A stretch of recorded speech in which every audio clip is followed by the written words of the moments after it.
We're sitting on a time bomb right now. America is going deeper and deeper and deeper into debt, and it scares me. I'm looking at a Daily Mail article here. Financial guru who predicted crash of 2008 issues devastating take on U.S. economy. Why is it that now people are waking up to your message, would you say? You don't have to be an economist to know you're getting screwed.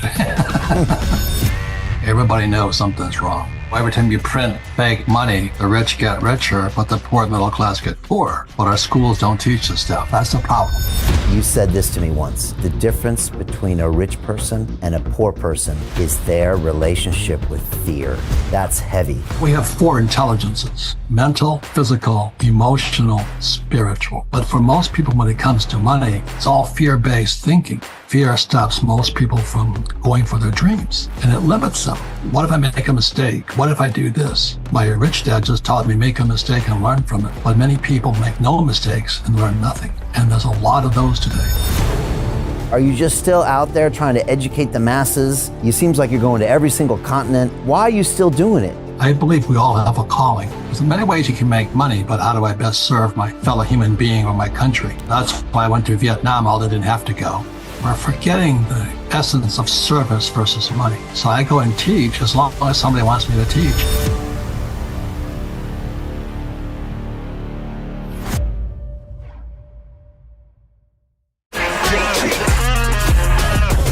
Hey, I know investing in crypto is scary. It takes a real leap of faith because there are so many scams, rug pulls, and bad actors out there. It's a dangerous business, which is why 95% of people lose all their money. Well, that's why I created the London Real Investment Club, so you can access the hottest deals on the planet and use the crypto bull market to create the generational wealth that you deserve. Join my team of over 100 people from around the world that are making millions of dollars behind the scenes investing in blockchain, AI, Web3 games, DeFi, Bitcoin, and more. Don't miss out. Click the link below to book a call with one of my team now. But hurry, this bull market will end soon. I know investing in crypto can be scary. That's why you gotta join the investment club. Pull the trigger. Let's do this.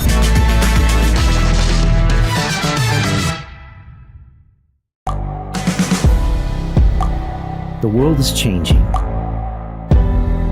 Inspiration is everywhere. It has never been so easy to connect, share, and bring people together. We're learning from others and finding the best in ourselves. Challenging our beliefs. Sharing our vulnerability. Overcoming our fears. Transforming ourselves so we can transform the world. How far can we go? This is London Real. I am Brian Rose. My guest today is...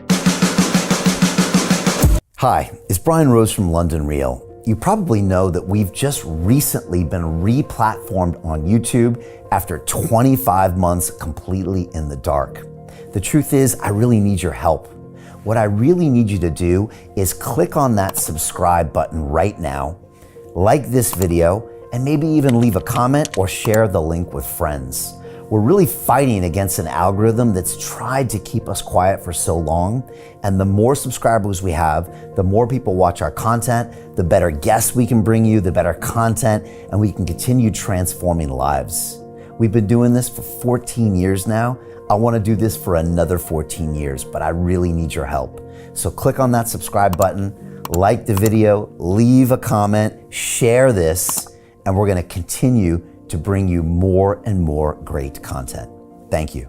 This is London Real. I am Brian Rose. My guest today is Robert Kiyosaki, the entrepreneur, investor, financial expert, and author of the globally renowned bestseller, Rich Dad, Poor Dad, the #1 personal finance book of all time. I love saying that. Robert, you have dedicated your life to challenging the way tens of millions of people around the world think about money and investing. You've written over 30 books, including one with President Donald Trump. You've sold more than 40 million copies of your books worldwide and built a global movement dedicated to helping people protect their wealth. In your book, Rich Dad's Prophecy, you warned that the biggest financial crash in history was on its way. You now believe that crash has begun, that hyperinflation is here, and that millions of people are about to be wiped out financially. You have said there's still time to prepare and urge people to move out of stocks, bonds, and fiat currency and into real assets like gold, silver, and Bitcoin. You believe gold could reach $30,000 an ounce and Bitcoin could go to $1 million in the next 10 years. You've warned that the Fed and the Treasury are running a criminal enterprise by printing worthless money to cover up a collapsing system. Your message is simple, Robert.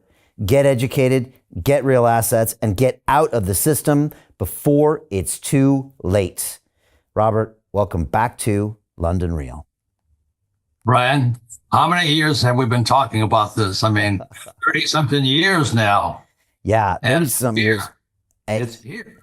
Yeah, you have been the OG of predicting this, and you've been talking about this stuff on London Real for 10 years on top of that.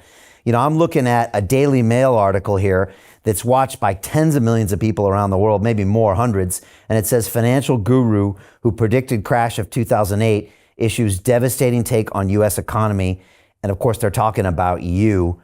Robert, you're getting tons of global traction lately. Why is it that now people are waking up to your message, would you say? Well, I think was Jim Rickards who said, you don't have to be an economist to know you're getting screwed.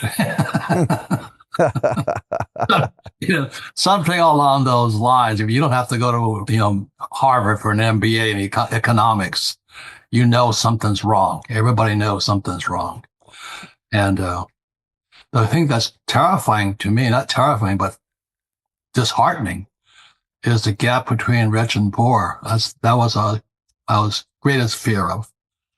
And as you and I know, every time you print this fake money, the rich get richer, but the poor middle class get poorer. And because when you print fake money, assets go up. But when you print fake money, chicken, eggs, and milk go up.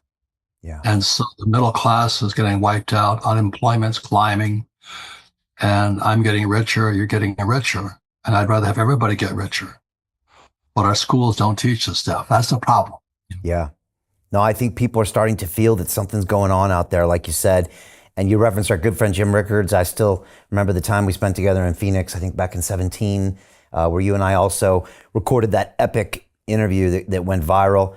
And yeah, Jim says it so well, and you say it so well. You know, I saw an article in the FT today, Robert, that said the prices of gold in Iran are like 80% higher than the rest of the world because they're in this closed system. And even the people there realize their own cash is trash and they're pushing gold up even higher than the spot levels elsewhere. It looks like everybody's starting to realize what you've been talking about for decades. Right. And then this, there's been so many books, and this, if I've been a student of this.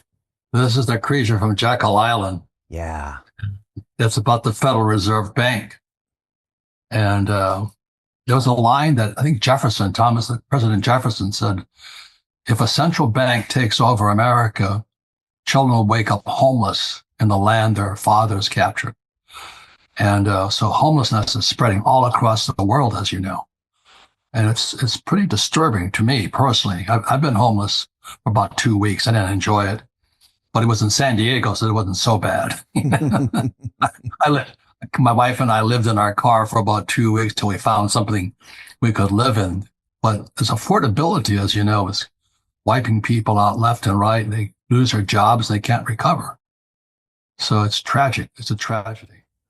You know, it's interesting, Robert, that the public just seems to be much more aware of what's going on. And maybe it's because of what Elon Musk was doing with Doge, and the fact that Trump talks about this publicly, or the fact that we keep getting repeated back these trillions and trillions of dollars in debt. It just seems like the public's much more aware of kind of what's going on, and they seem to linking it back to their own savings. And I don't know, it just feels like we're on the edge of a real kind of revolution in that sense. Are you feeling that too? Yes, and I'm going to give credit to the younger generation because they're more, tech savvy, and they're the ones who got into Bitcoin early. And they got into Bitcoin early because, my generation, the boomer generation, is sound asleep at the wheel. But the younger generation knows what's going on. That's why Bitcoin took off. And so they're aware that, like think about this. Our interest payment on our $36 trillion is greater than the income we collect from taxes. I'll say it again. The interest payments on our $36 trillion is greater than the income we collect from taxes. So America is going deeper and deeper and deeper into debt. And as you know, being in your field, derivatives are even a bigger problem. I think derivatives are a quadrillion dollar problem. And we're sitting on a time bomb right now. And it scares me. I mean, I feel for the people not prepared for it. Obviously, the Trump administration with Doge and a bunch of things, and, Howard Lutnick have really talked about trying to get this under control. But it's really hard for any government to ever get fiat spending under control, whether you're Democrat or Republican. I mean, the history of humanity, Robert, is that ultimately we don't have the discipline, and we ultimately find our bankers printing money until the system collapses. So is there even anything that Trump can do about this, or is it just bigger? Is it the flawed fiat system itself? Well, as you know, the off-balance sheet debt, when you take Social Security, Medicare in America, pensions and all this, it's $250 trillion. And then when you look at the last war we fought, in the World War II, Germany's in trouble, Japan's in trouble, America's in trouble. So the whole world's in trouble, and China is in serious trouble. So this is, I'm afraid they're just going to print more money. That's not going to solve the problem, just make it worse. But look, every time they print this stuff, like I say, guys with assets get richer. Like if you have gold and you print this, gold goes up. But if you're trying to buy a carton of eggs go up too. Yeah. And then people can't eat. Yeah. So it goes up. It's a tragedy.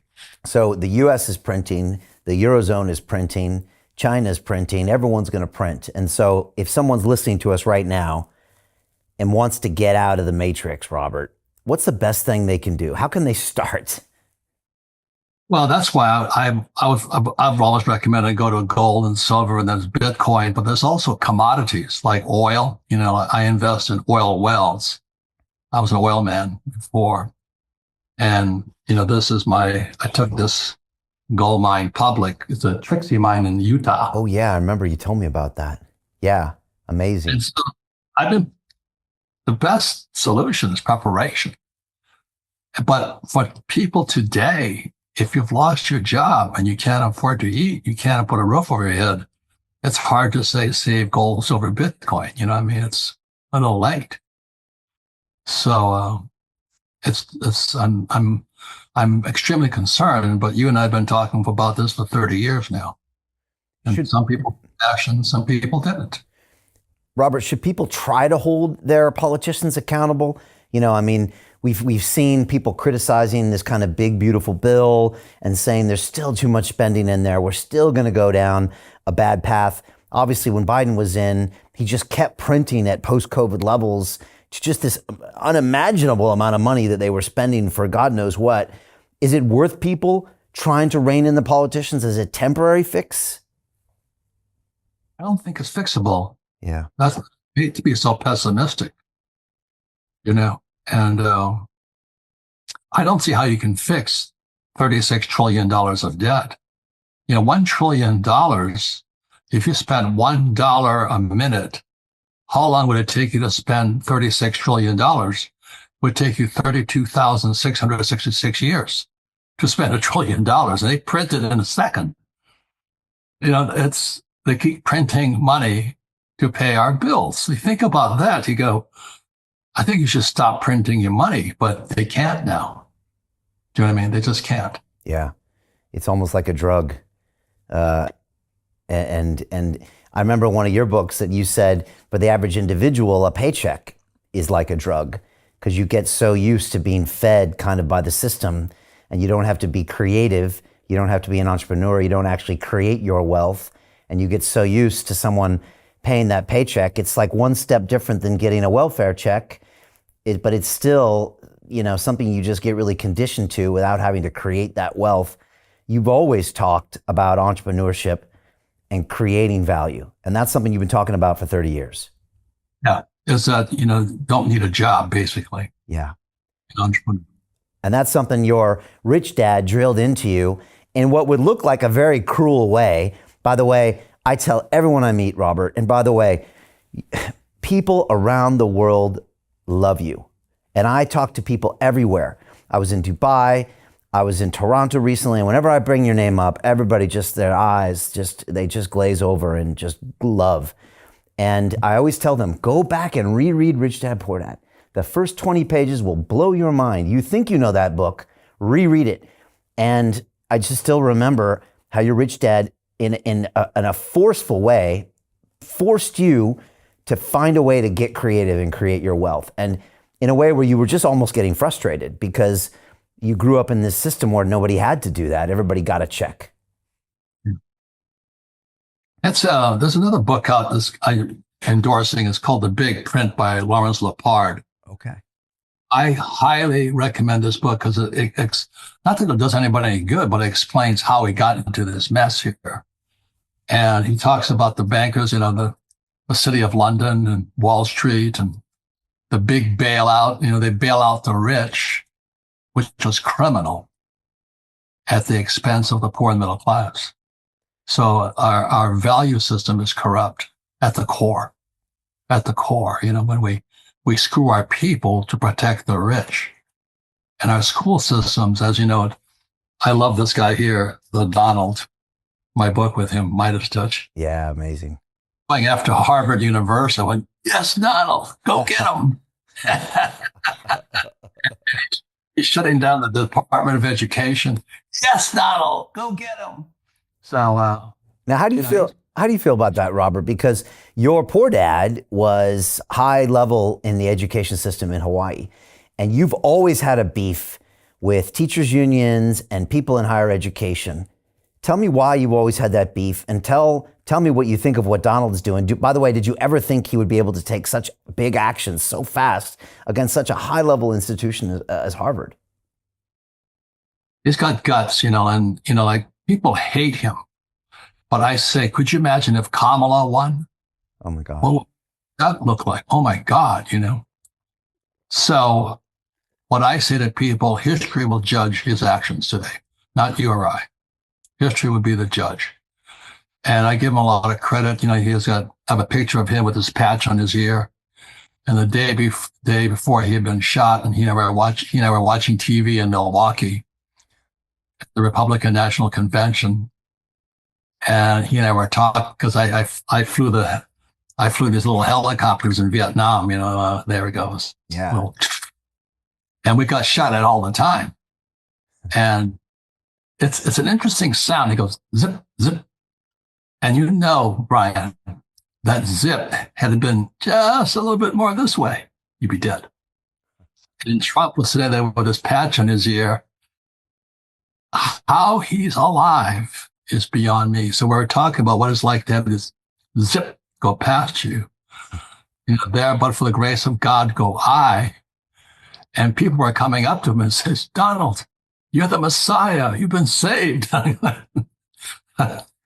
not going to go that far, but I'm glad he's alive. Me too. It's still hard to believe he's still alive. It's just, and it's hard to even imagine what the world would look like if he wasn't, I can't imagine it, Robert. I don't know if I ever told you, but I got down on my knees and prayed the night before the election. I don't think I've ever done that in my entire life. There I was in my place in London on my knees praying for his victory. And I don't know what that says. I just knew it was such an important time, Robert, that I couldn't imagine that future without him. I agree 100%. And then there was the Biden crime family. But a lot of people point back to Obama, which was the start of it. So it's kind of interesting. I'm not Republican or Democrat. I do my best to stay neutral. But it does seem like the Democrats have been one big crime family. So anyway. Yeah, there's a lot of those allegations coming out. I'm sure we're going to know more. Just wanted to finish up with Harvard. Why is Donald going after these institutions of education? You yourself were censored by some universities in Arizona when you tried to give a talk. We saw so many instances of all the wokeism and all the things going on. Why is it important that Donald's making a stand there? Well, if you read the Communist Manifesto by Marx, in there, he spelled it all out. And what happened was, what Marx predicted was that communism will infiltrate America through the education system. So in 1930, Columbia University, which is an Ivy League school, sent away to Germany, Berlin, and they sent over Marxist professors to teach at Columbia University's College of Education, Teachers College. How do you get out of a rat race? How do you create wealth not only for yourself, but also for the generations to come after? I am absolutely amazed with the quality of companies that we're getting exposure to. We go on to Zoom calls with the innovators and the folks who are building new applications in metaverse, blockchain, artificial intelligence, decentralized finance. What's going on, everybody? Thumbs up if you can see me. We are focusing on early stage investment. And the quality of people that we're getting exposure to, whether it be Dan Tapiero with 1RT, Jason Ma from Open, Yatsu from Animoca. It's been a phenomenal experience thus far. It has far exceeded my expectations. We are focusing on cutting edge technologies. I view it now as the best investment I've ever made. The upside I view is unlimited. And as a retail investor, I would never get this exposure anywhere else outside of Investment Club. See you in the Investment Club. And that was in 1930. Then you and I remember what happened in the 60s. There was Kent State and all this was the rioting on campuses. So Marxism came in through our school system. I was teaching at Arizona State University, which is one of the biggest schools in America. And the woke professors came after me because I was teaching capitalism. Wow. They came after me. I went, wow. Wow. So it's our institutions of higher education. So when Donald takes them on, man, I feel he's got so, Mexicans say cojones, big ones. He has got he does not take any BS. And I wrote 2 books with him. He is a great man. His sons are great people as compared to Hunter Biden. Yeah, I know you know Don and Eric, and you've been hunting with them. You've known them for a long time, and you've always said great things about them. We definitely see them coming into their own. When I was in Toronto at the Consensus Conference, I saw Eric speak, and they're both very good, and they're both very big into crypto and DeFi. And it's interesting. They get questioned about it a lot, because they're getting accused that the pro-crypto legislation by the government is in their interests. But they come out and say, look, the reason we love crypto is because we got debanked in 2020 because of our views and our politics and who our dad was. This is by necessity. This isn't, because we all of a sudden wanted to change our business model. As they said, they used to be able to pick up the phone and get a loan from any bank in the world because they were the Trumps. And then the next day they couldn't get a loan from anyone. And so, yeah, it's great to see that family really pushing forward. And, we're big into crypto here, and it's just so refreshing to see that family out there speaking intelligent about the blockchain and in assets like Bitcoin, which we all know is going to help everybody through what you're calling a greater depression, which is upon us. Well, this book here, The Big Print, I highly recommend. The opening pages, your blood boils. He talks about Larry Summers and Geithner and all these characters and how they basically screwed the entire American public to bail out their friends. There's something morally rotten. And so the big print is getting at the big print hasn't come yet. That's why yesterday I was out buying more silver, If silver's about $35, and I think next stop is 50. At least I'm hoping it is. But when they print money, assets go up, but so does chicken, milk, and eggs goes up, inflation. And that's why it's wiping out a poor middle class the more they print this stuff. but they don't tell you that in school. It's tragic. What do you think this one's going to look like, Robert? You've coined it a greater depression as opposed to the Great Depression, and you've talked about what you see out there, which is record high credit card debt, 1.2 trillion. You've talked about obviously the rising national debt, 36 trillion. You talked about increasing unemployment rates, declining 401k balances. How bad is this one going to get?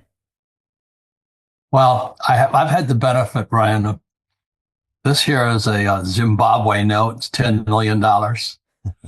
And this here's a book by a guy, Philip Haslam, When Money Destroys Nations. So guess where I was when Zimbabwe crashed? I was in Zimbabwe. Okay. Brian, it was terrifying. It was terrifying. What's it like? Is it just chaos? It's panic. They don't know what's real. Nobody would do this stuff. And the economy is crashing. And I was sitting in a truck. I'm a hunter, in Africa. And they call them the war vets, with these black guys with AK-47s pull up. And they point the guns at me. I'm going, holy mackerel. I didn't die in Vietnam. I'm going to die out here in Zimbabwe, But what they did, Brian, was they went to the white farmers and they took their farm. And this was, I was there, I'm watching it going, why? I'm not really religious, but why does God want me to see this? Why am I here watching this? And they point these guns at me and all this. I'm going, wow.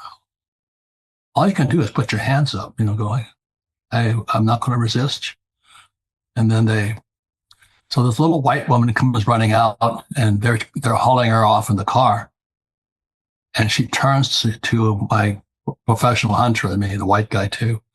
She says, burn this place down. Gentlemen, burn it down. So Brian, we got torches and they had all these grass shacks and the farmhouse and then the tractor yard and the diesel fuel. We torched the whole thing. It was blowing up. I thought I was back in Vietnam again. Wow. Just blowing up, fires going everywhere, and we're hauling our butts out of there. But she just said, burn this place down. I don't want to have anything. But I saw it. I'm going, wow. So why did I see that? Why was I seeing Mr. Trump the day after he got shot?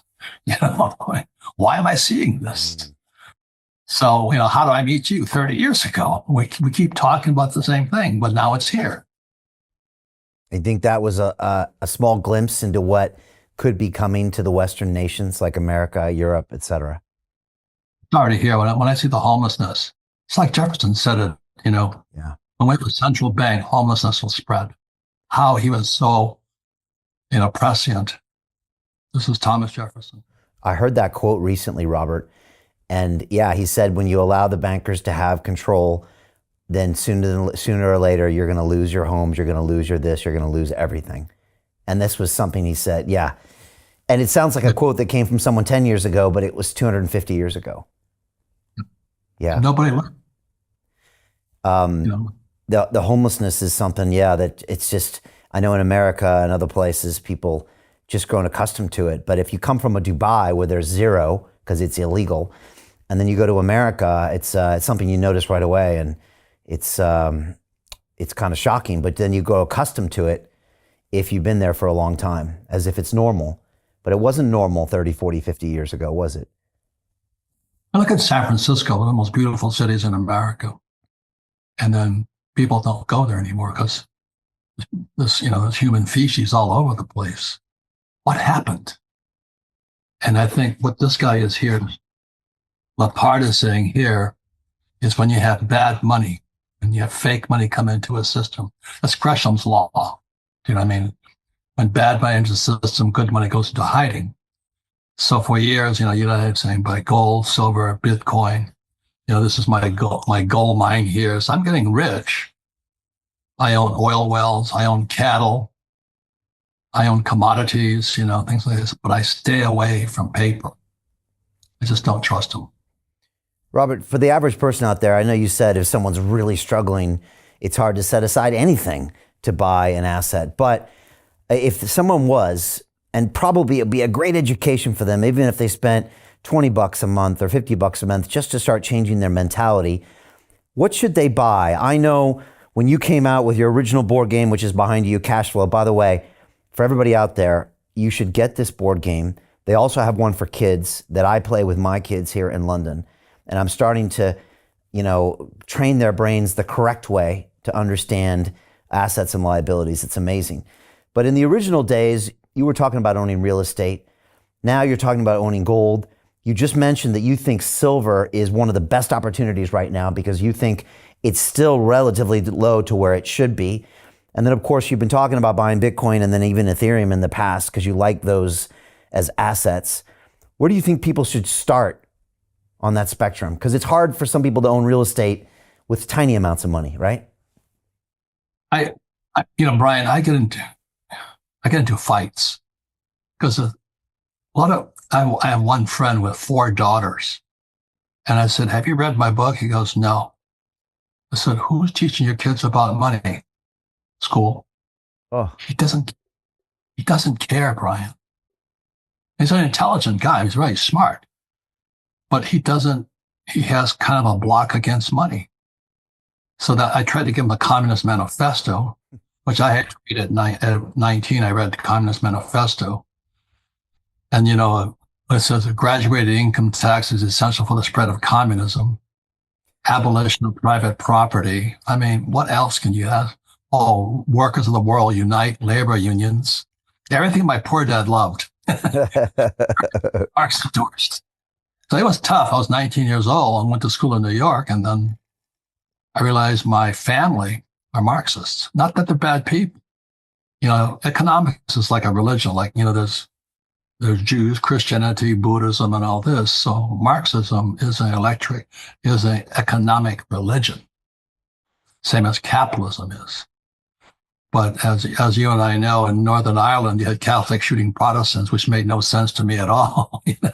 I thought we're all on the same side. No, they're Catholics. Oh, they're Christian. They're Protestants. What is wrong with people?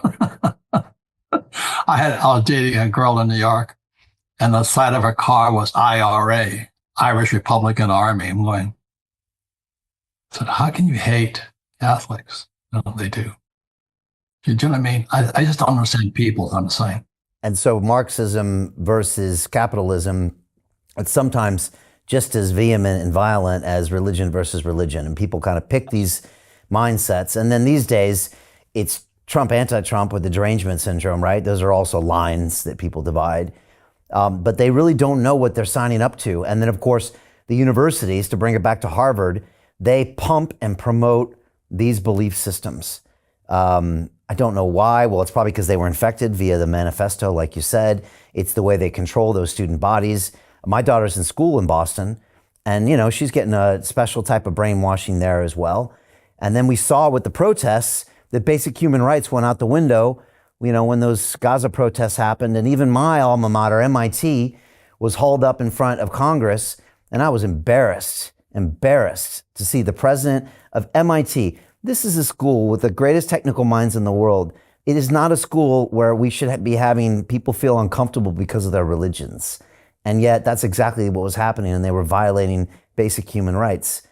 So I'm so glad to see Trump attacking that. But I think it all comes down to, like you said, that Communist Manifesto, which said it'll happen through the university systems. And it did, right? Yep. 4 dead in Ohio was Kent State. And the National Guard shot students. They couldn't get much lower than that.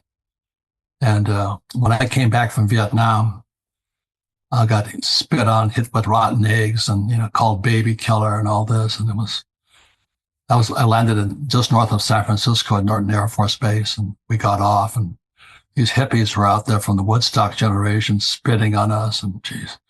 I make a joke of it because most of my friends are Republicans. I say, I swear to God, I saw Nancy Pelosi out there.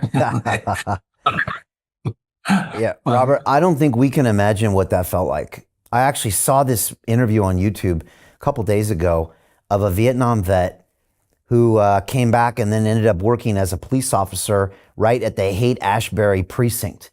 And he was talking about what it was like to be around those hippies. And man, it did not sound like a walk in the park, man. They had barbed wire fence up 15, 20 feet. It was like they were walking around with guns. And he said it was like I was in Nam trying to deal with these people. So I don't even think we understand how hard it was for you to come back from one war zone to another one where people weren't even acknowledging your service back then. So, yeah, I just want to thank you for your service, because having to deal with that is just hard to believe in a world now where at least most people know to thank people for their service, you know? Well, that's why I commend you and me, because we fight back as teachers. You know, we're capitalists and we teach capitalism. And I think that's the way we fight back, because otherwise you have Marxists teaching our kids, you know, like they believe in taxation. And I keep saying to them, America was founded as a tax-free nation called the Boston Tea Party. Remember that? Yeah. You have to pay taxes. We're on as a tax-free nation. Marx says a graduated income tax is essential for the spread of communism. I mean, can't they just read that little book? You know, he's in 1930 when what's his name? Columbia University imported those Marxist teachers from Germany. So you look at what's happening right now. Germany, America, and Japan, we're fighting. And Germany is in trouble. Japan's in serious trouble. America's in serious trouble. China's in trouble. You know, Volkswagen just laid off, I don't know how many tens of thousands of people in Germany. And a big problem with Germany, I'm sure you've heard this, but was they went green. They didn't want to go nuclear, so they went green. And the cost of energy went so high in Germany, they can't afford to produce. So this green movement just keeps spreading its nasty tentacles all the way across the world. And it's all done in the name of DEI, you know, diversity, exclusivity, all that stuff. I say it should be DIE, die, or dying. Yeah, it's just another mind virus they kind of use to control that has no base in reality. And Robert, here in the UK, it's just getting worse. You know, we've got a Labour government that are increasing the taxes on foreign nationals that were here. They all bugged out a couple months ago because the UK was trying to tax their assets overseas. So people that have lived here 20, 30 years, you know, wealthy people that invest, you know, entrepreneurs are leaving en masse. They're going to a place like Dubai where the taxes are zero, where they have all these upsides like safety. And, you know, I know a woman in Dubai who spends time there and here, and she says, you know, Brian, I wouldn't mind paying 30, 40% tax if I showed up to London and it was safe. There was a police force. There was healthcare. It was clean, but you don't even get that. And then you go to a place like Dubai with zero tax, and it is, I think, literally the safest city in the world. There is no graffiti. There's no homelessness. It's just there to actually help you be an entrepreneur. And I look at the UK and Europe, and I don't know how they're going to reverse it, you know. And the discussions here are crazy. There's a guy here who I think used to be a trader named Gary. He has a show called Gary's Economics, and he just keeps preaching that we got to tax the rich, and that's the only way to save the people here. And no one's taking any ownership. And it just feels like Marxism is back and alive, and the UK is running out of talent, and it's just gonna end poorly, Robert. I'm sure you see some of that from overseas, not to mention the fact that people get arrested for Facebook posts. So it's kind of sad days here. No, and I was just in Japan. That was just tragic, you know, because they're hardworking, but they save money, and they save. Right. And when they should be investing, you know what I mean? They're savers. And then my first gold mine was in China, and I took it public on the Toronto Stock Exchange. And as soon as we struck gold, the Chinese nationalized it. Yeah. So I found out what the word country risk means, you know. So you don't do business in countries that don't respect the rule of law, and that's China. I'm not thinking the Chinese people. But you've got to be more, I think, global, who respects the law, who doesn't. And this was the worst thing about it. It was when they took my gold mine in China, it was in Dalian, China. And the guys called me up, secretly, said, for $1 million, you'll get your mine back. And I thought about it, Brian, I thought about it because it was a big, big mine. But then I realized, if I do that once, when does it end? When does the paying end, Yeah. I said, I'll just eat it now. Walked away. Wow. Yeah, you've told me that story. I listened to a lot of Steve Bannon lately. He's got his War Room podcast, and Rickards goes on there sometimes. And I think people don't really understand Steve Bannon very well. But if you listen to him talk about China, it's fascinating the way that he characterizes it. Because he says, there's not 1.3 billion communists in China.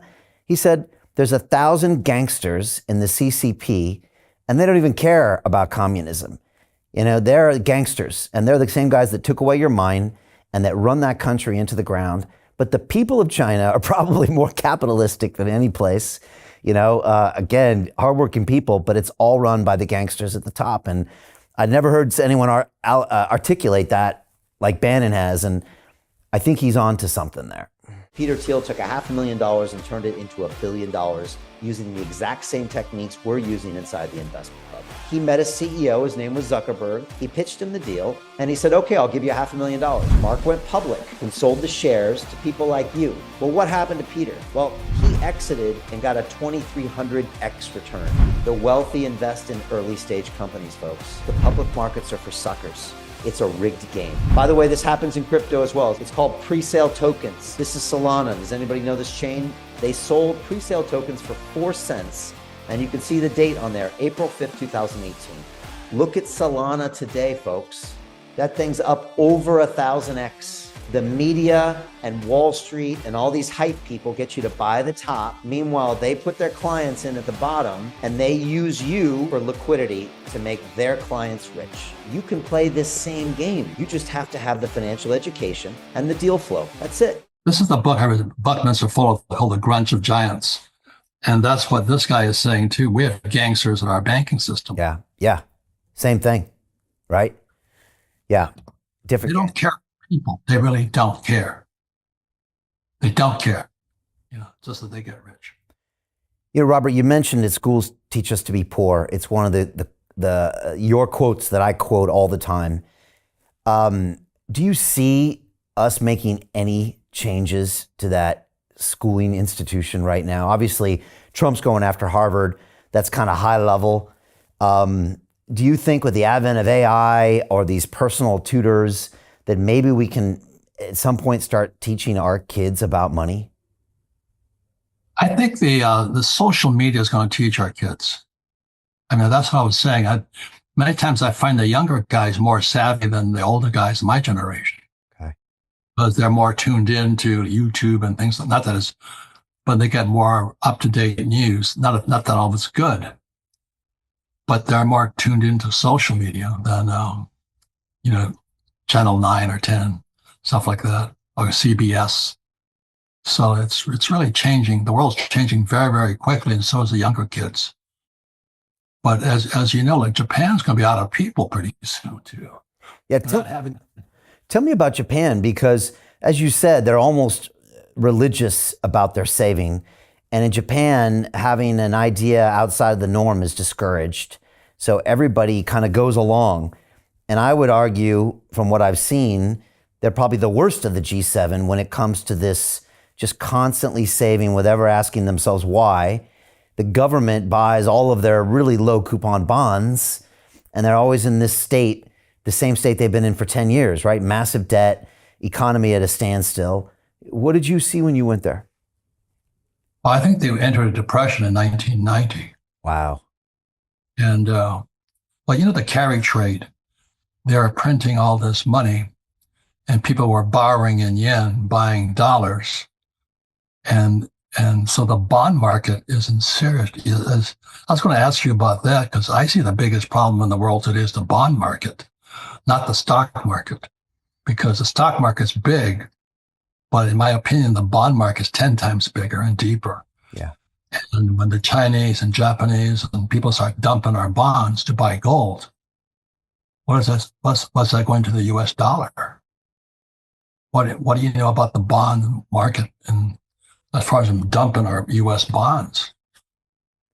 Yeah, well, everybody's watching that 10-year note and that 30-year note kind of creep up. It was kind of going one way when the original tariff negotiations happened, and everyone thought, they could refinance the 10-year note at 4%, but now it's going the other way, and people are very concerned about what's going on. So I think you're right, Robert. I think we really have to worry about what's going on with those bonds. Of course, everyone thinks that maybe, the stable coins in crypto could be a new buyer of those treasury assets, but that's probably only a temporary fix to the structural problem. But the problem, Brian, is what happens to the people. You and I are okay. And, you and I work for the people. It disturbs me. It really disturbs me. And then, it's the uninformed, or maybe they don't care. Or I got into it with this guy with 4 daughters, and he says, so what? I said, who's going to teach your daughters if you don't teach them? He says, school. I'm going, and he knows nothing. So if I had kids, I'd be. To continue watching the rest of the episode for free, visit our website londonreal.tv or click the link in the description below. Most people will never see this opportunity. Dubai luxury transformation projects have historically delivered 40 to 90% annual returns. That is incredible. These were once reserved only for insiders with access. I spent 15 years on Wall Street, and I learned this: the biggest returns always go to the people who get the call first. Now, you finally can. We've just received a brand new project with major upside potential. Allocations move fast. Click the link, apply now, and speak to my team. This is your chance to see what others never will. Hi, it's Brian Rose from London Real. You probably know that we've just recently been re-platformed on YouTube after 25 months completely in the dark. The truth is, I really need your help.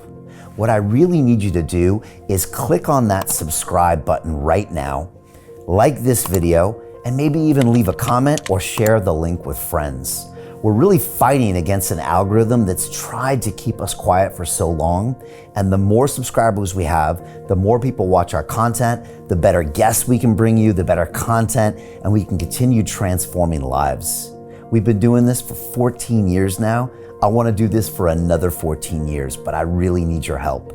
So click on that subscribe button, like the video, leave a comment, share this, and we're going to continue to bring you more and more great content. Thank you. Most people will never see this opportunity. Dubai luxury transformation projects have historically delivered 40 to 90% annual returns. That is incredible. These were once reserved only for insiders with access. I spent 15 years on Wall Street, and I learned this: the biggest returns always go to the people who get the call first. Now, you finally can. We've just received a brand new project with major upside potential. Allocations move fast. Click the link, apply now, and speak to my team. This is your chance to see what others never will.